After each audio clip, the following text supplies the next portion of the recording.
ये ओपिनियंस भारत के एक फेमस पॉलिटिशियन और इंटेलेक्चुअल के हैं। For Islam divides as inexorably as it binds. Wherever there is a conflict between Muslim law and the law of the land, and a Muslim will be justified in obeying the Muslim law and defying the law of the land. Nehru को मुसलमानों का चस्का लग गया है और वो दलितों के प्रति क्रूर बन गए। पर्दा प्रथा की वजह से मुस्लिम महिलाएं अन्य जातियों की महिलाओं से पिछड़ जाती हैं। आप शायद सोच रहे होंगे कि ये ओपिनियंस कहीं मोदी जी के, आरएसएस के सरसंघ चालक मोहन भागवत के, यूपी के सीएम योगी आदित्यनाथ के, या फिर कहीं वीर सावरकर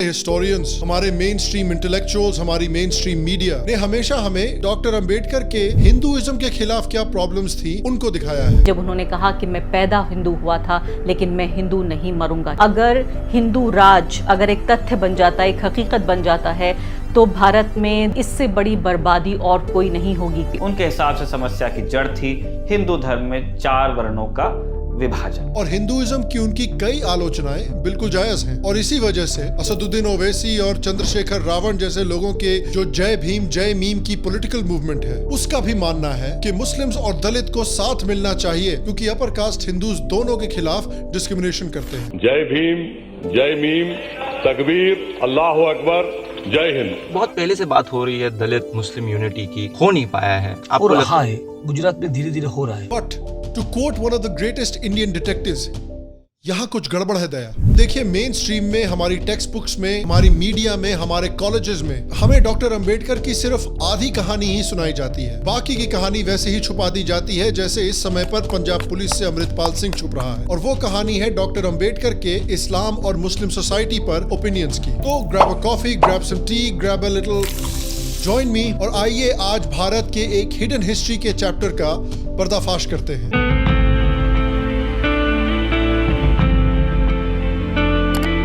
डॉक्टर भीमराव अंबेडकर, जिनको बाबा साहब अंबेडकर के नाम से भी जाना जाता है, उनका जन्म 1891 में मध्य प्रदेश के महू गांव में हुआ था। वो रामजी, मालोजी, सखपाल और भीमाबाई के 14वें और सबसे छोटे बच्चे थे। बाबा साहब अंबेडकर भारत की महार कम्युनिटी से आते हैं, जिसको आज भारत में एक दलित यानी एक शेड्यूल कास्ट कम्युनिटी माना जाता है। और क्योंकि डॉक्टर अंबेडकर एक शेड्यूल कास्ट कम्युनिटी से आते थे, उनको अपनी जिंदगी में कई बार डिस्क्रिमिनेशन का सामना करना पड़ा। अपने बचपन के दौरान बाबा साहब अंबेडकर को दूसरे कास्ट के बच्चों के साथ बैठने नहीं दिया जाता था। जिस नल से दूसरे कास्ट के बच्चे पानी पीते थे, उस नल से उन्हें पानी पीना अलाउड नहीं था। बाबा साहब की जिंदगी में इस तरह के कई डिस्क्रिमिनेशन के वाकये हुए। बसों में उन्हें अक्सर नहीं चढ़ने दिया जाता था। वो संस्कृत सीखना चाहते थे, लेकिन उनके टीचर्स उनको संस्कृत नहीं सीखने देते थे। और इस वजह से धीरे धीरे डॉक्टर अंबेडकर हिंदुइज्म और हिंदू सोसाइटी के एक बहुत बड़े आलोचक बनकर निकले। He urged people to question the Manusmriti.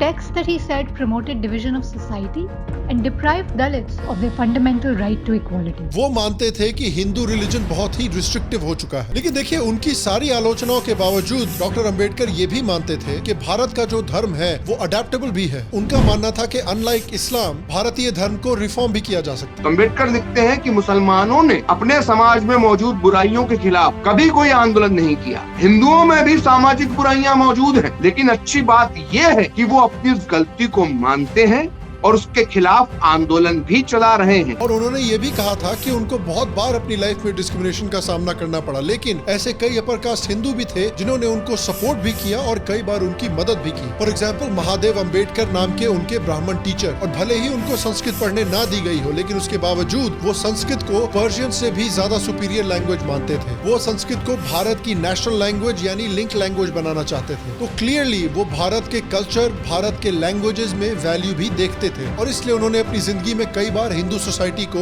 Reform करने की भी कोशिश की। उन्होंने एक मूवमेंट चालू किया जिसमें वो चाहते थे कि दलितों को मंदिरों में एंट्री मिल सके, लेकिन अनफॉर्चुनेटली उनकी कोशिशों के बावजूद उस समय उनको उतना सपोर्ट नहीं मिल पाया जितना वो चाहते थे। और इसलिए फाइनली तंग आकर उन्होंने 1927 में महार आंदोलन निकाला और मनुस्मृति दहन भी किया। और इसके बाद उन्होंने अनाउंस किया कि वो हिंदुइज्म छोड़ रहे हैं। हालांकि मैं हिंदू पैदा हुआ हूँ, लेकिन मैं भरोसा दिलाता हूँ आपको कि एक हिंदू के रूप में हरगिज नहीं मरूंगा।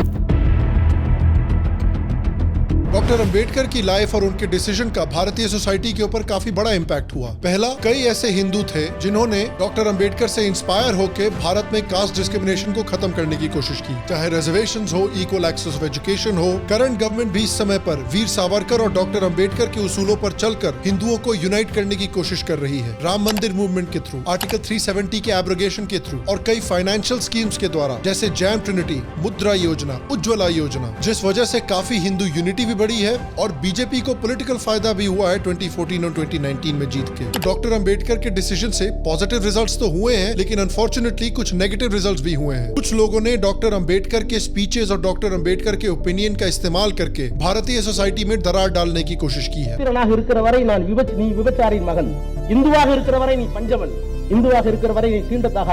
क्या इस वजह से नहीं लग रहा है कि बाबा साहब अंबेडकर ने जो कॉन्स्टिट्यूशन लिखा था उसमें सारे लोगों को बराबर का हक दिया, हिंदू राष्ट्र नहीं बनाया, इसलिए नहीं लगा? जितने भारत रत्न का अवार्ड दिया गया, कितने दलितों को दिया गया, कितने आदिवासियों को दिया गया, कितने मुसलमानों को दिया गया। लेकिन हमारी हिस्ट्री में छुपाई हुई एक ऐसी बात है जिसका पर्दाफाश होने पर कई लोगों के एजेंडे ध्वस्त हो जाते हैं। डॉक्टर अंबेडकर का मानना था कि मुस्लिम सोसाइटी में हिंदू सोसाइटी से भी ज्यादा प्रॉब्लम्स हैं। Hinduism is said to divide people, and in contrast, Islam is said to bind people together. This is only a half truth. For Islam divides as inexorably as it binds. Doctor Ambedkar कहते थे कि भारत में दिखाया जाता है कि Hinduism divide करता है लेकिन इस्लाम सबको जोड़ता है, लेकिन ये बिल्कुल गलत है। डॉक्टर अंबेडकर का मानना था कि इस्लाम की जो ब्रदरहुड है, जो इक्वालिटी है, वो सिर्फ और सिर्फ मुस्लिम्स पर लागू होती है, नॉन मुस्लिम्स पर नहीं। The allegiance of a Muslim does not rest on his domicile in the country which is his, but on the faith to which he belongs. Wherever there is the rule of Islam, there is his own country. In other words, Islam can never allow a true Muslim to adopt India as his motherland and regard a Hindu as his kith and kin. उनका तो यहाँ तक मानना था कि Muslims एक हिंदू के लिए कभी भी किसी दूसरे मुस्लिम के खिलाफ लड़ाई नहीं करेगा। Muslim laborers will not join Hindu laborers in the fight of labor against capital. Why? The answer is simple. The poor Muslim sees that if he joins in the fight of the poor against the rich, he may be fighting against a rich Muslim. उन्होंने कहा था कि एक Indian Muslim को India से ज्यादा middle east के देशों से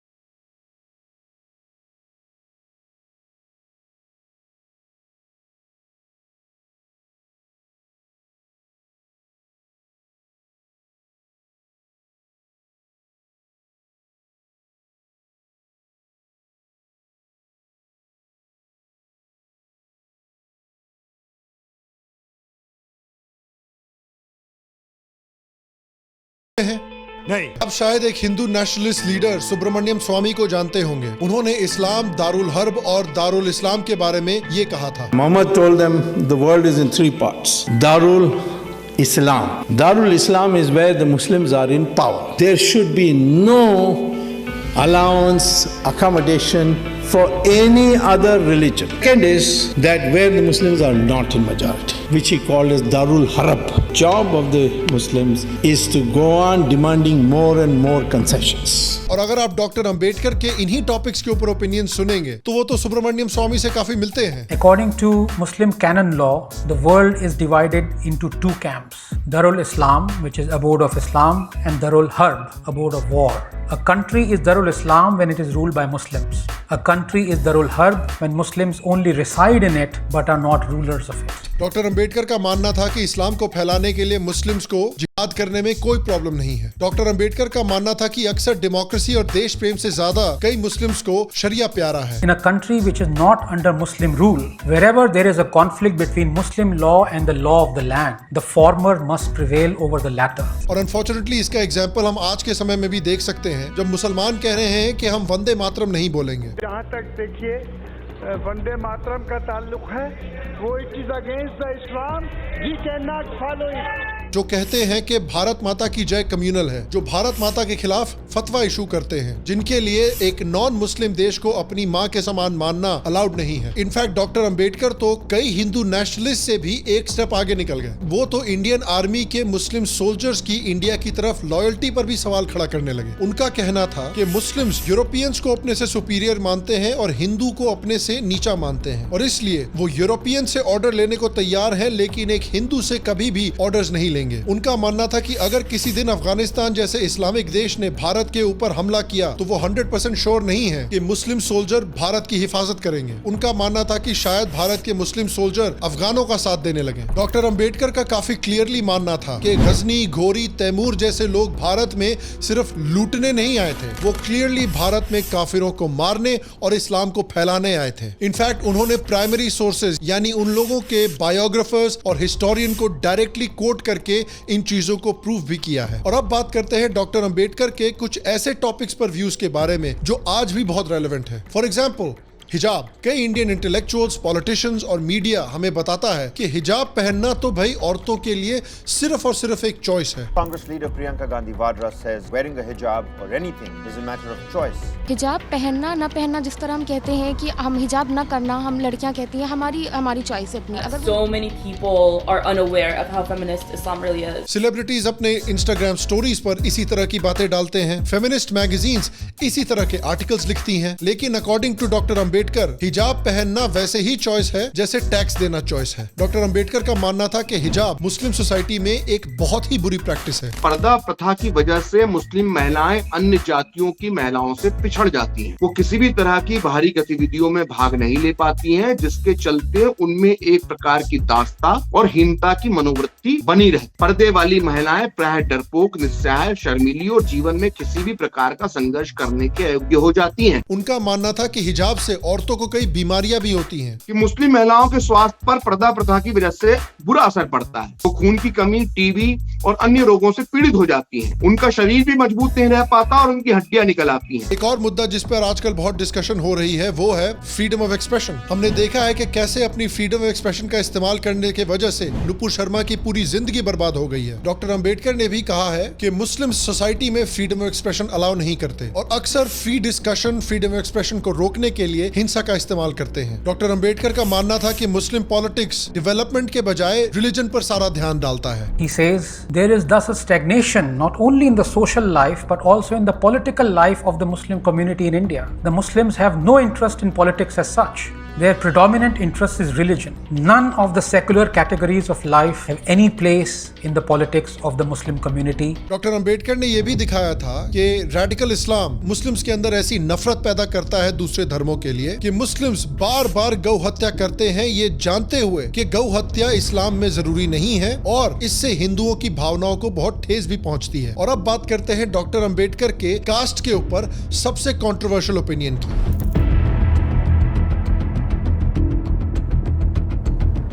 देखिए हिंदू सोसाइटी में कास्ट को लेकर क्या प्रॉब्लम्स हैं, इसके बारे में डॉक्टर अंबेडकर के ओपिनियंस तो हम भली भांति जानते हैं। और जैसा कि मैंने पहले बताया, हमें हिस्ट्री में, मीडिया में, इंटेलेक्चुअल्स के द्वारा हमेशा ये सिखाया गया है कि इस्लाम तो सिर्फ इक्वालिटी और पीस सिखाता है, उसमें हिंदुइज्म जैसा कास्ट बेस्ड डिस्क्रिमिनेशन की कोई जगह नहीं है। बड़े बड़े IAS कोचिंग इंस्टीट्यूट्स हमें ये सिखाते हैं। इस्लाम आ चुका था, इस्लाम था बहुत liberal, it was talking about equality, कोई कास्ट सिस्टम वगैरह था नहीं। पॉलिटिकल पार्टीज हमें ये दिखाती हैं, लेकिन हमेशा की तरह यहाँ भी रियलिटी थोड़ी डिफरेंट है। उन्होंने अपनी राइटिंग्स में क्लियरली लिखा भी है कि भारतीय मुसलमानों में भी एक क्लियर कास्ट सिस्टम है। सबसे ऊपर हैं अशराफ, जो कि इस्लामिक इन्वेडर्स के या अपर कास्ट कन्वर्टेड हिंदूज के डिसेंडेंट्स हैं। उसके बाद आते हैं अजलाफ, जो कि लोअर कास्ट मुस्लिम हैं, जो इंडियन कॉन्वर्ट्स हैं। और उससे भी नीचे आते हैं अजराल, जो कि बेसिकली एक तरह से मुस्लिम सोसाइटी के अनटचेबल्स हैं। और हिंदुइज्म की तरह ही मुस्लिम सोसाइटी में भी इन कास्ट के बीच में अक्सर ना इंटरडाइनिंग होती है, ना शादियां होती हैं, और कुछ केसेस में तो अजलाफ और अजराल अशराफों के कब्रिस्तान में भी दफन नहीं हो पाते। इनफैक्ट पार्टीशन के समय पर कुछ लोअर कास्ट मुस्लिम्स ने डिसीजन लिया था कि हम पाकिस्तान में ही रहेंगे दलित मुस्लिम यूनिटी बनाने के लिए, लेकिन डॉक्टर अंबेडकर ने उनको वार्निंग दी थी कि पाकिस्तान छोड़कर भारत आ जाएं। कि जबरन मुस्लिम बनाए जाने से बचने के लिए वो जैसे भी संभव हो भारत आ जाएं।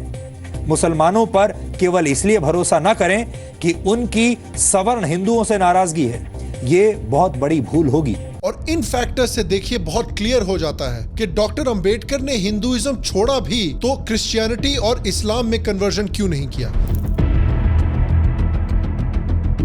डॉक्टर अंबेडकर का मानना था कि अगर दलित इस्लाम में कन्वर्ट हो गए तो उनकी जो नेशनलिस्टिक फीलिंग है वो ही खत्म हो जाएगी। If they go to Islam, the number of Muslims will be doubled and the danger of Muslim domination also becomes real. Salman हमारे मित्र हैं, ये मानने की बुरी आदत दलितों को लग गई है जो अत्यंत गलत। कभी भी डॉक्टर अंबेडकर ने दलित मुस्लिम एकता के बारे में कोई बहुत अच्छे विचार नहीं रखे। इनफैक्ट उनको हैदराबाद के निजाम से पैसे भी ऑफर किए गए थे अगर वो इस्लाम में कन्वर्ट हो जाते हैं, लेकिन उन्होंने सीधे मना कर दिया क्योंकि वो पाकिस्तान और बांग्लादेश की तरफ भारत के टुकड़े नहीं होने देना चाहते थे। और डॉक्टर अंबेडकर के इन्हीं ओपिनियंस की वजह से doctor Ambedkar prime minister Nehru के माइनॉरिटी अपीसमेंट से बहुत नाराज भी रहते थे। प्रधानमंत्री नेहरू का पूरा समय और ध्यान मुसलमानों की सुरक्षा के लिए लगा होता है, लेकिन क्या सिर्फ मुसलमानों को ही इस देश में सुरक्षा की आवश्यकता है? क्या दलितों, आदिवासियों और ईसाइयों को सुरक्षा की आवश्यकता नहीं है? ये उन्होंने अपने इस्तीफे में लिखा है। लेकिन हमको क्या पड़ा है कि डॉक्टर अंबेडकर ने